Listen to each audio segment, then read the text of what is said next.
Hello.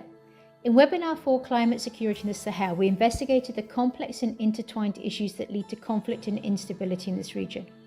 Each of our speakers brought a dynamic perspective to the discussion. Many important points were made on the topic, but the need for a coordinated effort among a large number of actors and institutions was emphasized.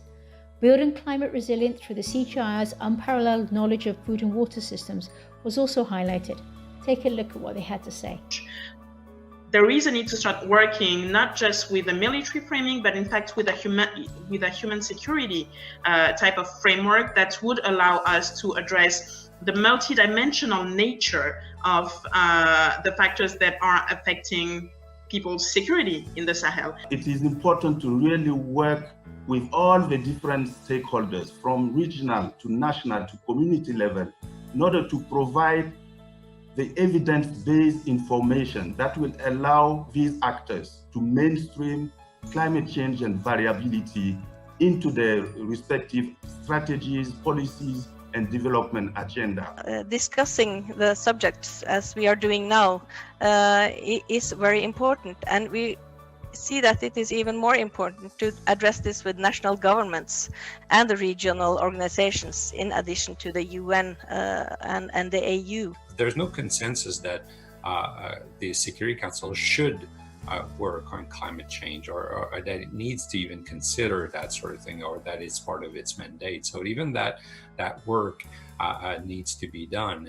Climate adaptation requires development. It requires that people have access to infrastructure and to energy and so on and so forth. So I mean, you're basically looking at how do you set the foundations for people to be able to live in safety and in dignity. And it's very clear to us that it requires a coordinated effort among a large number of actors.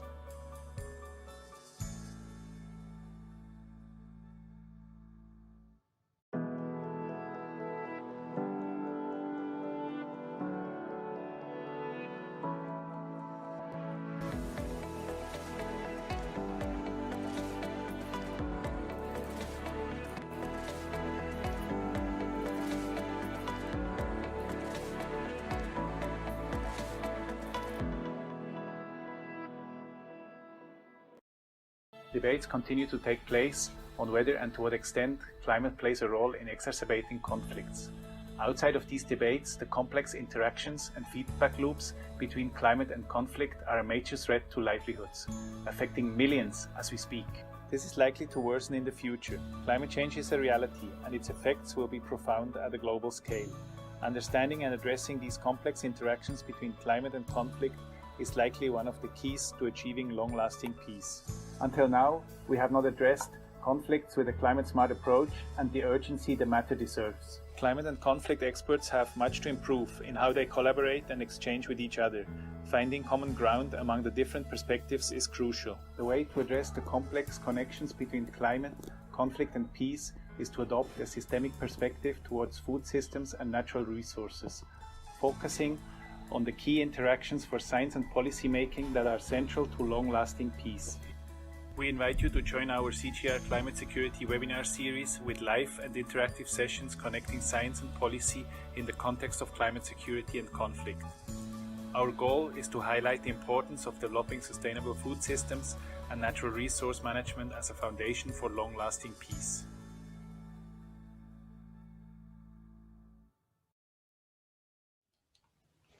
Welcome, everyone. My name is Mark Leon Goldberg. I am editor of UN Dispatch and host of the Global Dispatches podcast.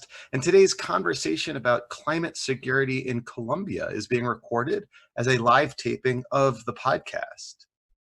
For most of Colombia's history, it has been a country in conflict. These conflicts have taken different forms and have been driven by a multitude of factors over the years. Yet, despite endemic violence, Colombia has evolved into an upper middle-income country. Still, high standards of living coexist with levels of poverty and malnutrition more common in least developed countries. And like many countries, the increasing impact of climate change in Colombia is a major force for social disruption. And given Colombia's long history of violent conflict, there is an understandable urgency for analyzing the relationship between climate variability and conflict in the Colombian context. And that is very much our task today. We have a variety of speakers, each bringing a different perspective to questions around the nature of conflict in Colombia today, the relationship between climate variability and conflict in Colombia, and measures that are being taken to reduce the potential impact of climate variability on conflict in the country. And with that, I would like to introduce our panelists. Angelica Retberg is a professor of political science at the Universidad de los Andes in Bogota, Colombia. She was part of the government delegation that tried to negotiate with the ELN, which is one of the older insurgent groups that has not signed a peace agreement with the government. Welcome to Angelica.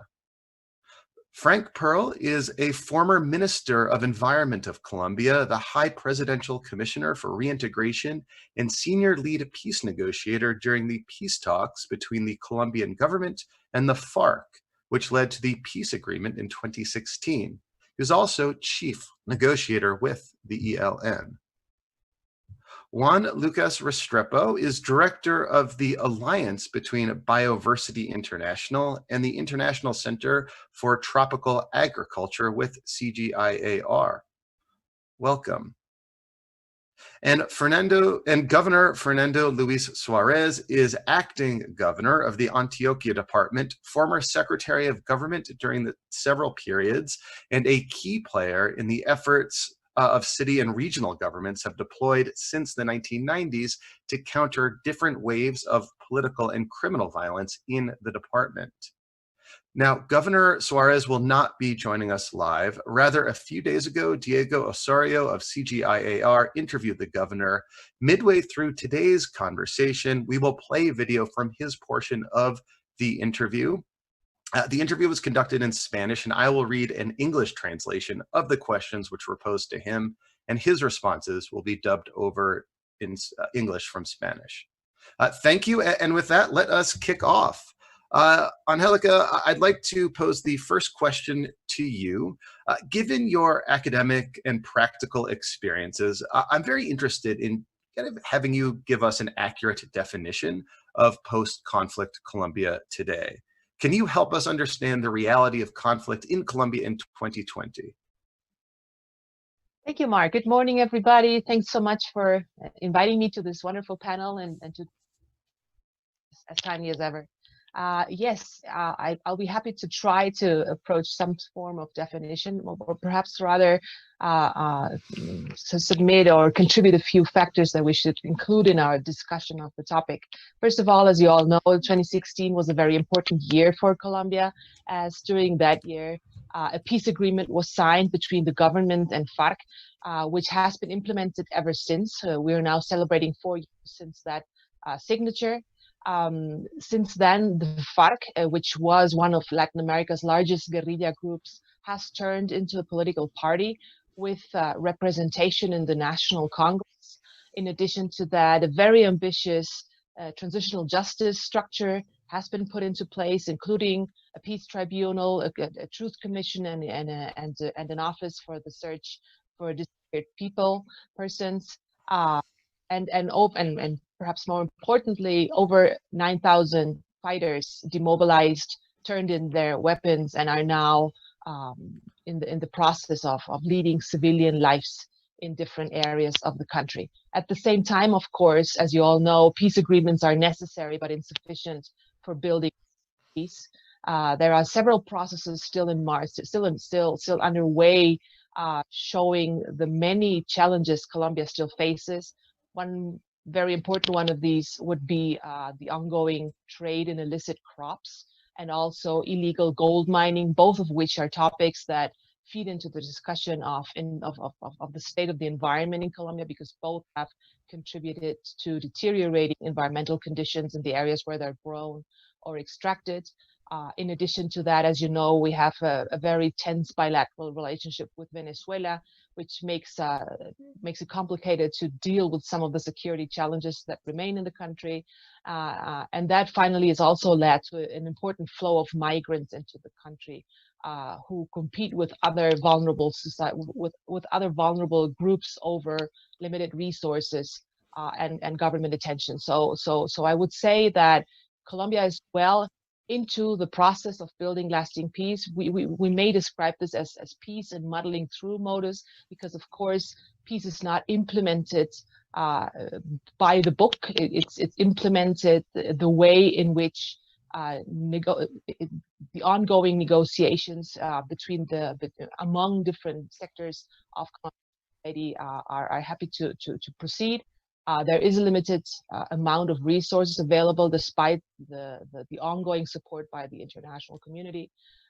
So many challenges remain, which of course also at this point undergirded by the challenges posed by the pandemic that the country, as well as the rest of the world, has been facing.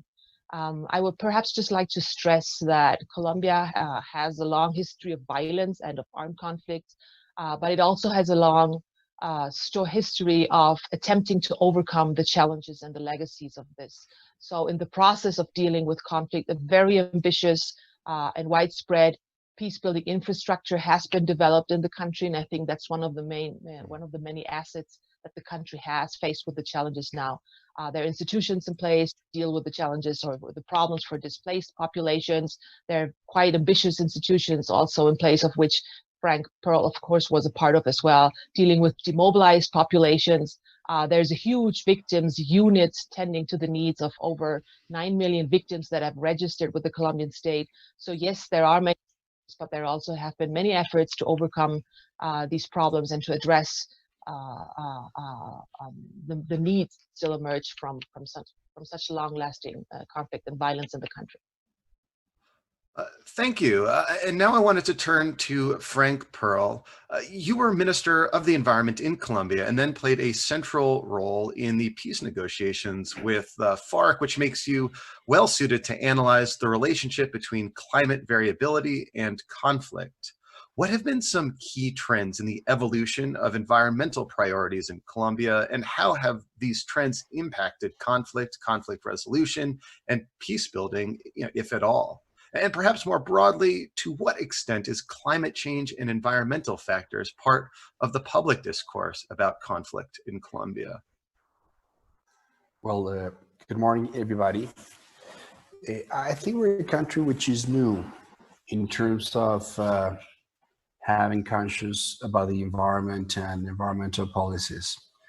I would say that in the last years, we've had like 3 stages. And by the last years, I mean after 1993, when we had Law 1999, which created the National Environmental System and the Ministry of Environment. So I think we had 14 years in which the system was created, policies were enacted, and there was an important effort for institutions to be strengthened. So we spent from 1993 until, I guess, 2007, a tremendous amount of effort in putting those policies and institutions to work on a nationwide basis. Basically, what we did was to build the ministry and to build a set of regional institutions, which are called the regional corporations. Those corporations have autonomy and a lot of budget and power. And one of the challenges that we faced in that phase, and we still face today, is to be able to have adequate coordination in policies and on implementation between those corporations and the central government. In 2007, if I'm not wrong, the ministry was shut down. And we had 3 or 4 years in which the environmental issues were, I would say, neglected. The efforts that had been done before and some of the advances that had been made were lost. And then in 2011, then again, the ministry was reopened. Probably because in 2010, we had a very strong winter wave, which evidenced that Colombia is one of the most vulnerable countries in terms of climate change. And then since 2011, I would say the priorities of the country had been related to building institutions, climate change issues, and the SDGs, of which Colombia is an important part of. We were the country that brought to the United Nations system the idea of the SDGs, which is original idea of a Colombian woman, Paula Caballero. And we worked for a year and a half within the UN system to be able for that system to approve the SDGs concept to replace the Millennium Development Goals. In 2015, we had severe droughts all throughout the country, and that also showed the vulnerability that we have in terms of climate change. And I would say that from then on, the priority has been to strengthen the system and to adequate the legislation climate change issues with more modern mechanisms like environmental, like mechanisms for environmental compensations and services. We do have, I guess, two challenges today. Our institutions are today very weak. The system is underfunded. Regional corporations are corrupted, and they're managed almost exclusively by political parties with the technical side of them, which exists and it's valuable, playing a not such an important role. So we have two types of conflicts: the conflict between the technical side of those corporations and the system, and the political and corrupted side, and the conflict between central guidelines and policies and regional initiatives in those regions. And then an important conflict between the productive sector and the regions and the communities, which is part of the social convulsion that we see today in our country. Thank you. And now I'll turn to Juan Lucas Restrepo. Can you describe some of the food systems work of CGIAR in Colombia and how it relates to our conversation today about climate and security? And maybe probing a bit further, can you also discuss what potential security implications you see resulting from climate change in Colombia? Thank you, Diego. Big special greetings. The same to all the panelists. We are very grateful with the Consultants Group for the Agricultural International Investigation for the invitation to this webinar. We are very pleased to participate in it. Colombia has been a country that has been affected by the armed conflict. So this is a question for Juan Lucas Restrepo. Hello, Juan. Thank you. Hello, Hi, Juan Mark. Lucas. How are you, Hi, Mark? good. Can you describe some of the food systems work of CGIAR in Colombia and how it relates to our conversation today about climate and security? And probing a bit further, can you also discuss what potential security implications you see resulting from climate change in Colombia? Sure, Mark. It's a pleasure to be participating in this important climate security conversation and have Angelica and Frank be with us in this very important dialogue. So the first thing I want to say is that I'm currently leading an alliance of two CGIAR centers with a lot of tradition, Biodiversity International and CIAT, And CGIAR is based in Colombia, and CGIAR has been in Colombia for more than 50 years now, working hand in hand with local institutions, basically in moving, and promoting progress in some of the most important agricultural value chains in the country, such as forages, beans, cassava, rice, etc., and really having a very important record of impact. In the past years, CGIAR became the leader, in the name of CGIAR for all of the climate work, and we've been working very, at depth in Latin America, working on a lot of, forecasts and trying to understand how a country such as Colombia is super vulnerable to, unfortunately, to climate change. Is one of the most vulnerable if you look at some of these scenarios across different countries.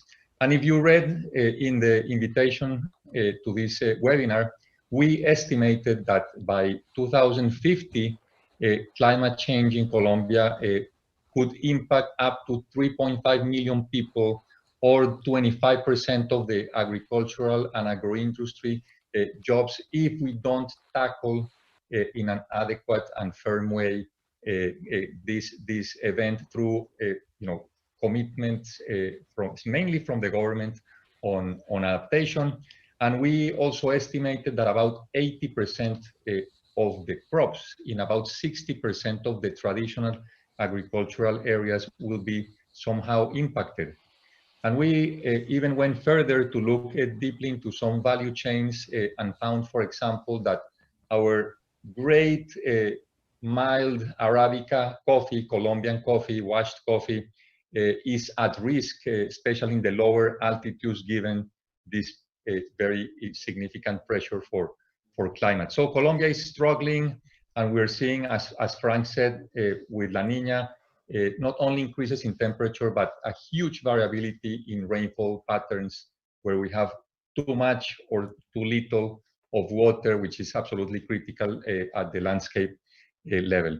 So basically, our work over time has become trying to understand, of course, how natural resource management, safeguarding and using biodiversity, promoting better livelihoods, as well as social, institutional, and economic prosperity, and intrinsically dependent on the best possible incorporation of climate adaptation and mitigation strategies. The climate is at the center of what will happen in relation to welfare institutions and how Colombia will hopefully thrive in the future.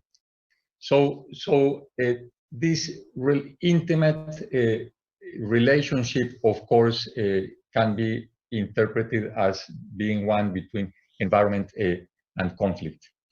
And what I have seen is sometimes we focus too much on the driver of inequality as an explanation for conflict. And of course, Colombia is a country with too much inequality. Any level of inequality is not acceptable, but Colombia's is terrible.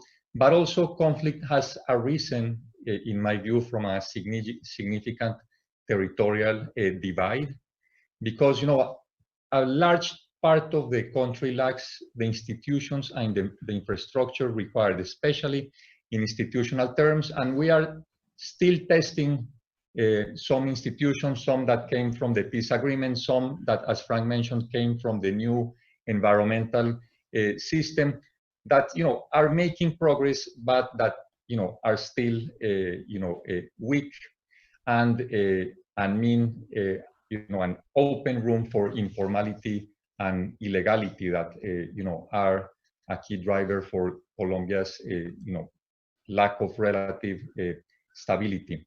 So climate change, environmental degradation makes things worse, and we need to address this when seeking structural solutions to any kind of conflict.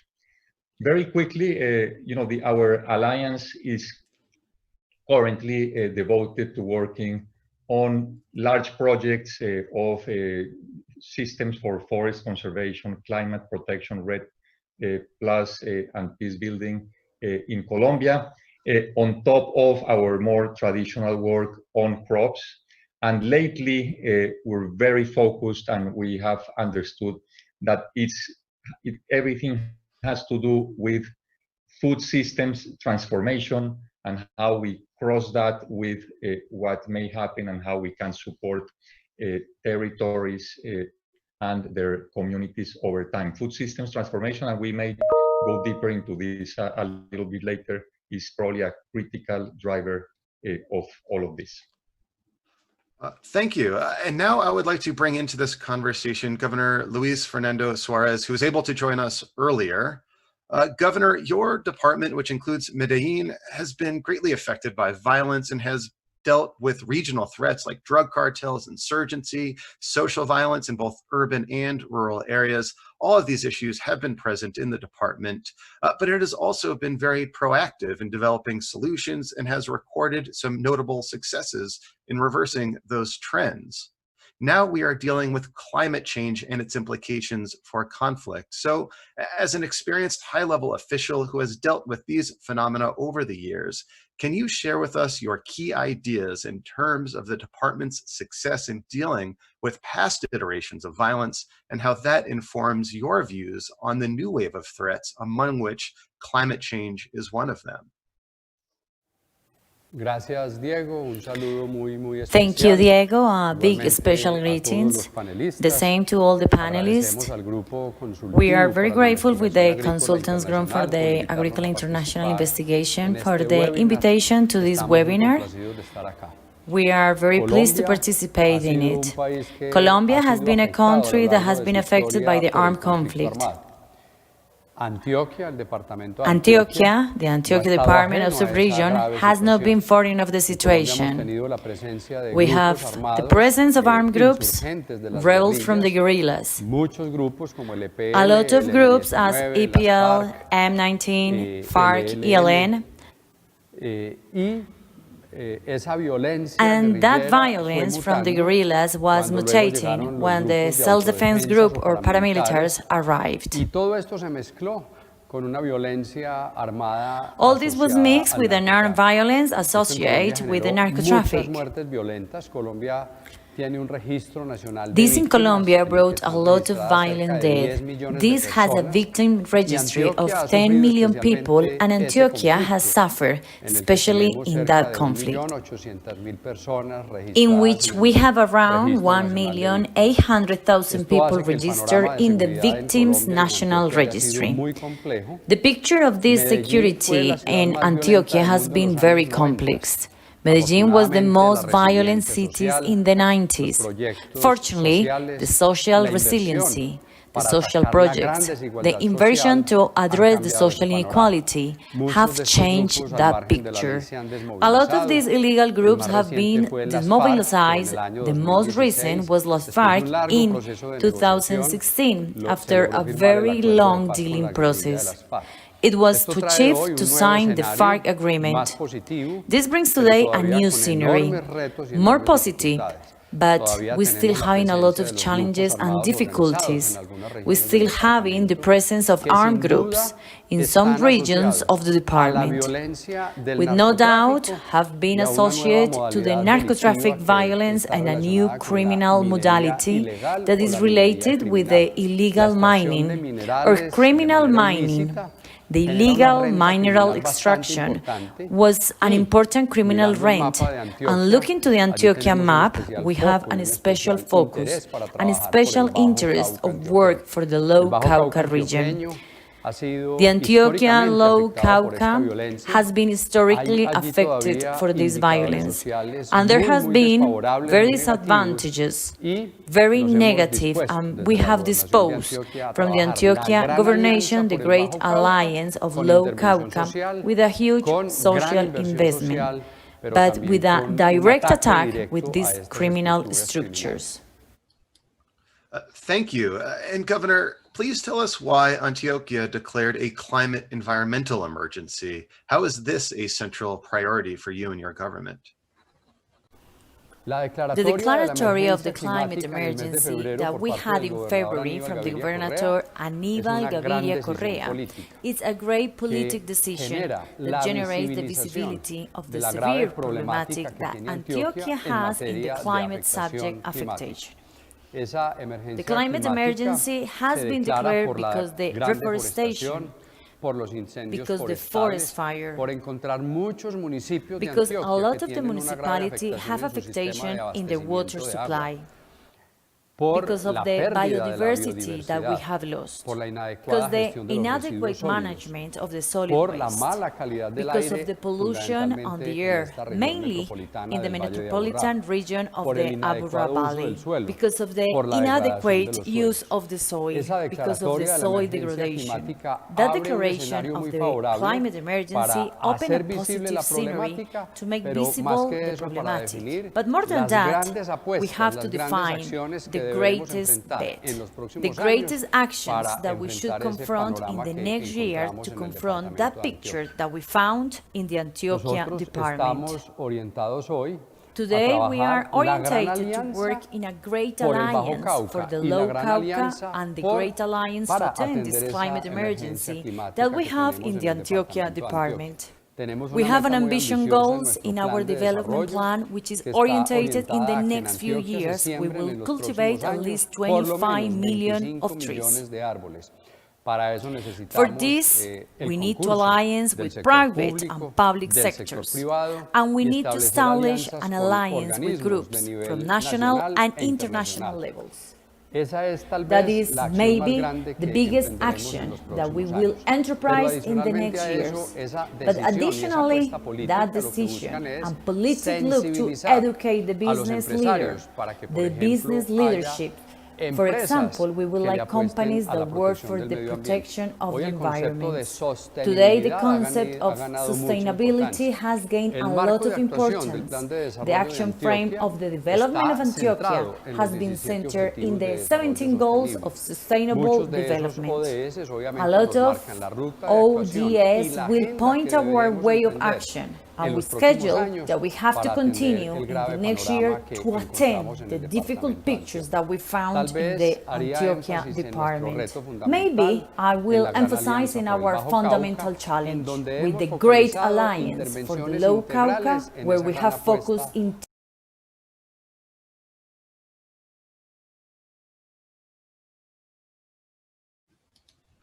Thank you, Governor. And finally, to address these situations, the department has devised a strong partnership strategy to address the lethal combination of climate change and conflict in a very conflicted section of the department, the Lower Cauca region. Can you tell us more about this particular initiative? Our great challenge is to recover 10,000 hectares of degraded areas in the Low Cauca region. There, we will seed 11 million of trees, and this shows the picture of the criminal violence that linger in the Low Cauca. This is still a region with the highest rate of homicide levels. This shows some of the factors that brings instability to the region. There are 9,482 hectares in the Low Cauca seed with cocaine. But as well, we have a great devastation or degradation generated by the criminal or illegal mining. From the 848,000 hectares of the Low Cauca, 8.5%, that means 72,000 hectares are degraded in the municipalities of the Low Cauca for the criminal mining. The principal reason of the soil degradations are extreme weather conditions, soil erosion, human intervention, mining, and the illegal cultivates of cocaine. The project that we have structured has different financial ways. We have resources from the management of royalties. We have resources from the PACE funds, resources with alliance. But as well, we have resources from OCAD. OCAD Peace, because these municipalities were declared by the national government as municipalities of the highest affectation for the conflict, and there we work with the development plans with territorial focus. The project was structured with an amount of $34 million.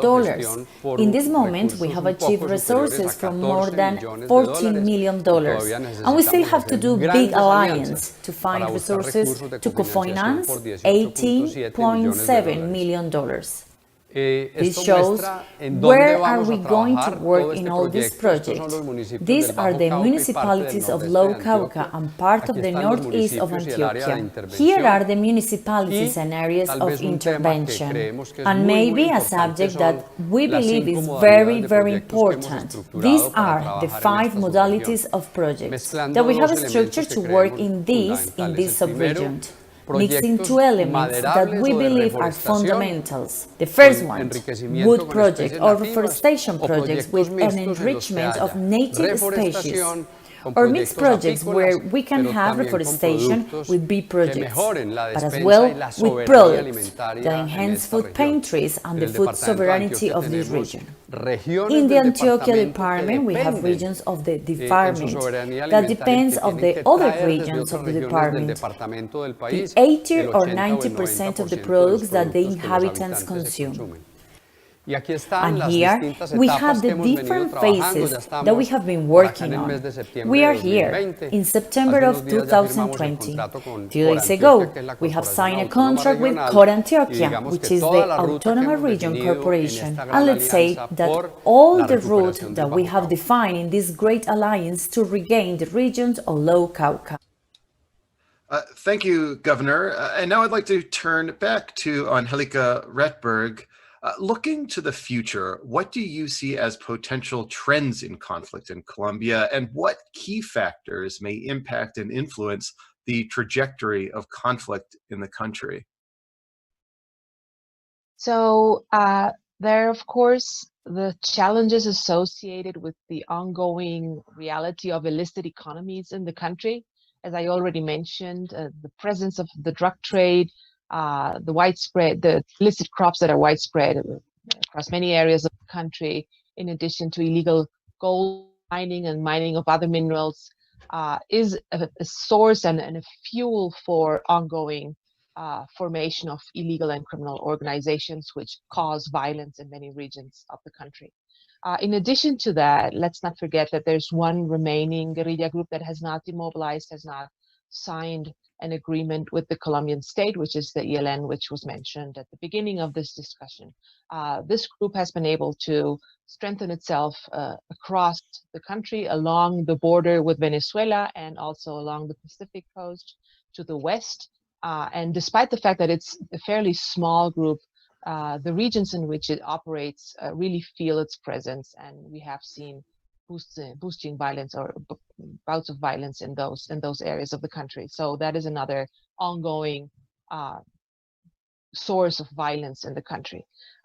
In addition to that, there has been a growing perception of an increase in the loss of life by human rights defenders, which is many times associated with territories over which illegal actors compete, both for reasons of land titling or because of economies or because of some other challenges related to one of the factors that I already mentioned. So there are still important sources causing violence in the country.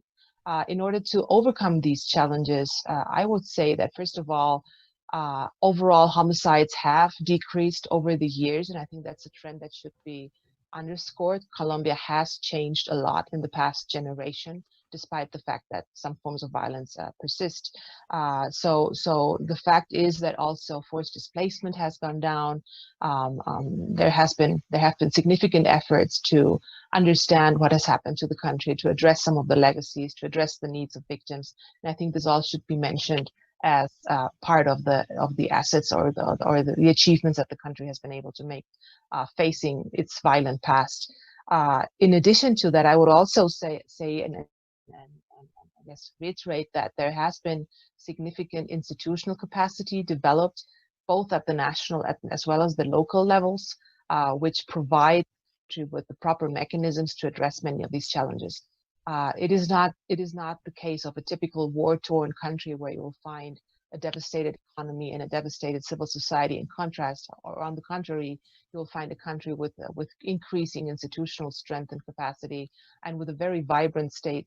And a very, very vibrant civil society addressing social concerns, trying to overcome the impacts of violence along its history. So looking forward to what factors will influence what trend we will finally go into.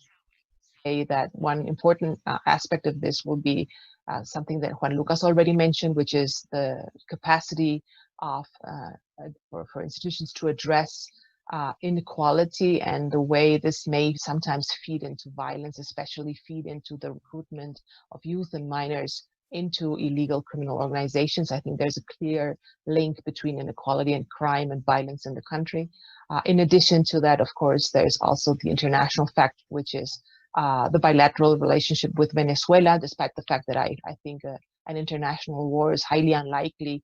The fact that countries have a very tense relationship and are not collaborating on key issues such as migration, such as the pandemic, such as the management of natural resources along the border, I think represents a potential risk for ongoing violence in some of these areas.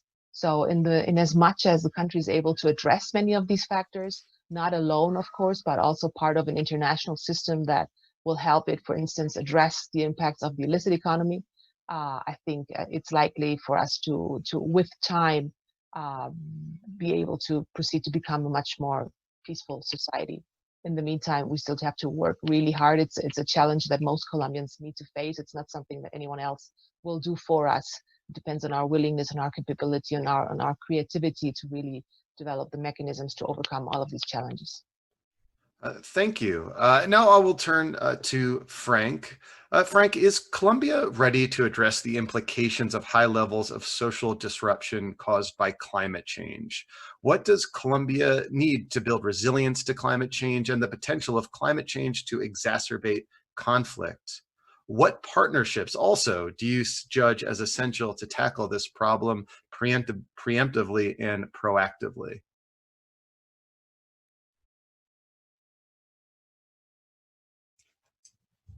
You might need to unmute, Frank. Thanks. I think the challenges that we face in relation to climate change, to violence, to social conflict, have to do with several dimensions of our society. One is the human dimension, the other is the political dimension, and the other one is the technical dimension. I think we do have a challenge in our society, in our human dimension. How do we see ourselves? How do we see ourselves in relation to others? How do we see ourselves in terms of our role in society? How do we see our dignity and others' dignities, and how do we legitimize those who think differently? We need a more a higher level of consciousness in the country and probably in the world to be able to acknowledge that those threats are really opportunities for us to change and do things in a better way. Then comes the political dimension. How do we see the political, social, economic, environmental, and cultural aspects of our society? But if the human dimension is led towards confrontation, then the political dimension will always be led towards confrontation. And unfortunately, that has been our history. I think our task and an opportunity is to break that pattern, because the technical solutions are just practical matters which can easily be implemented if there's consensus on a higher level. And that applies for environmental, social, cultural, economic, or other types of issues and opportunities that we do have. I think that before thinking which alliance can make with the outside, we need to make a strong alliance within ourselves. We need to be able to forge institutional, political, cultural, and social alliances within our country, humanizing the relations amongst us, and understanding that there are issues like the environmental issues, that human rights issues, that social conflict, like social conflict issues that should be above differences in politics and differences in the way we see the technical solutions. Once we do that, which will take time, I think we should set up a roadmap to implement plans in different regions of the country. And that roadmap should include a legal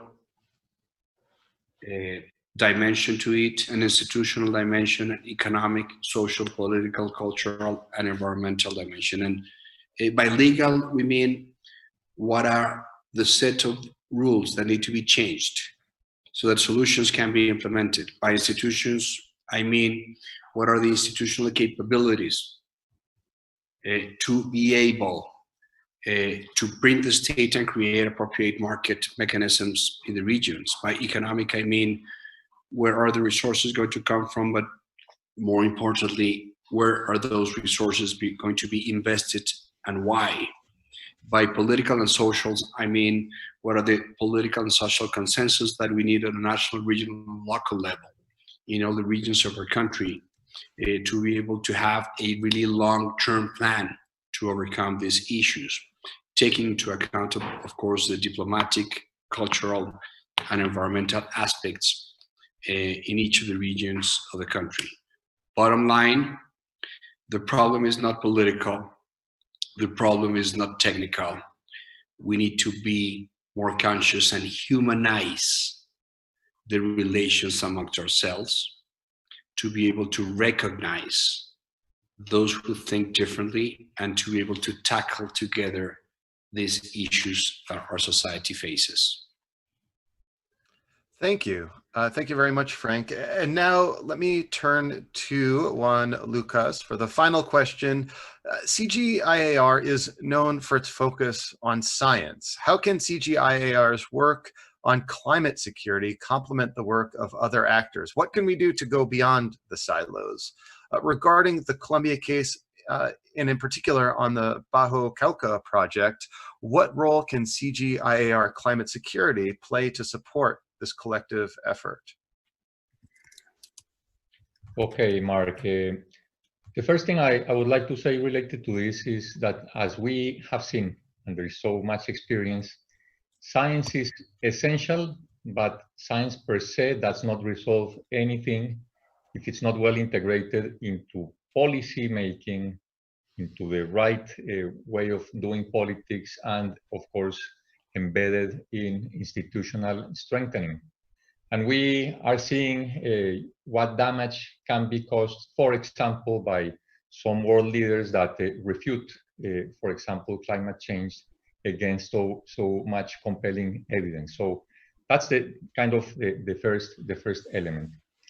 The second one is that we see that knowledge from science focused on ending hunger and in a climate crisis needs also to be very well linked with, for example, SDG 16 on peace, justice, and institutions.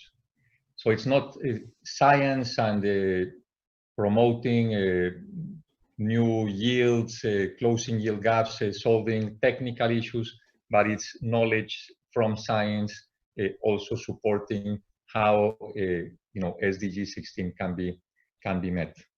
Our group of centers, CGIAR, is currently facing a very promising transition where we are shifting from our traditional approach on productivity and, as I said, closing yield gaps, something that was called the Green Revolution, very successful in many ways, but also leaving significant environmental damage, especially, into a more complex and fit-for-purpose approach that integrates, for example, something that some people don't see can be done, agroecological pathways and nature-based solutions together with the new technologies or biotechnologies that are available and need to be used, taken advantage of. We're also nowadays more and more active in order to blend science and institutions and politics and policy in promoting dialogues in Colombia and elsewhere, and avenues for what we are calling food systems transformation that acknowledge the huge relevance of landscapes. As of course, we need to make sure we leave enough land for nature, but also that we need to change how we produce our food and how we help change the how and what foods we consume. And this is kind of our karma today. I think Colombia, and I'm very close to this experience, has a current legal framework that created, given the peace agreements, and this is one of the nice outcomes, institutional outcomes of the peace agreements, one of many, a national agricultural innovation system that could be an innovative or presents an innovative framework to tackle these needs for change. And in particular, there is the opportunity to develop what is called territorial innovation systems that are central to innovation and will help Colombia to rebalance this still very significant centralism and integrate better a multiplicity of actors to devise solutions fit for the territories and their communities. And this is something very important in terms, especially with what's happening in terms of climate change. Also, of course, with climate change, environmental degradation, and these huge problems we are seeing of malnutrition and obesity, we need, again, to rethink these landscapes to help rebalance them with a food system transformation lens that I just mentioned. And finally, responding to the last part of the question and listening to Governor Suarez, we feel that the approach Antioquia is taking is the right one. It's kind of taking the bulls by the horn, as we sometimes say. And we are, of course, ready to the approaches I presented to work very closely with that important and exemplary effort. Over.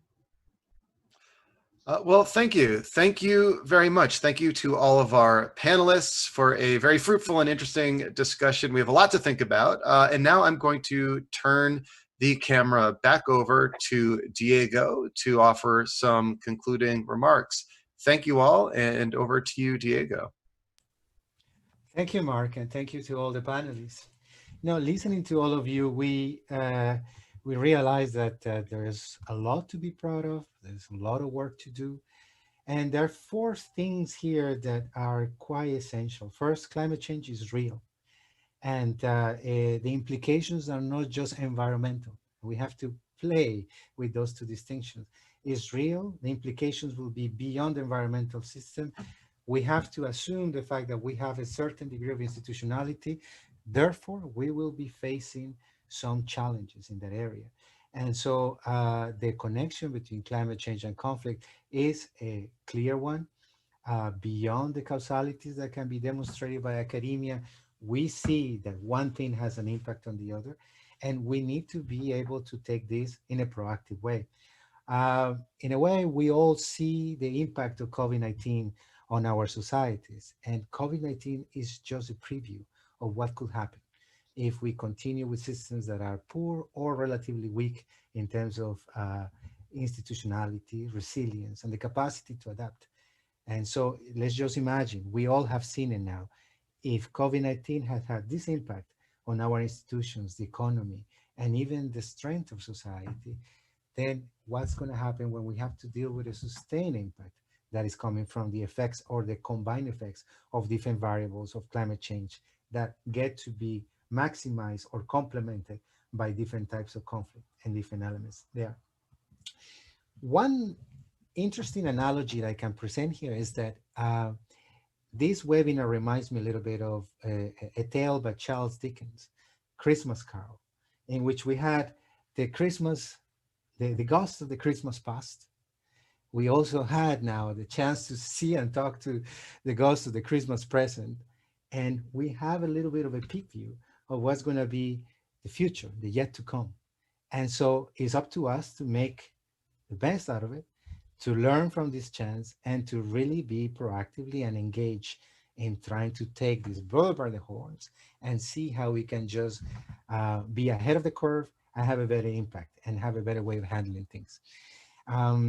It is important to also know that, yes, we have to face the priorities that we have right now.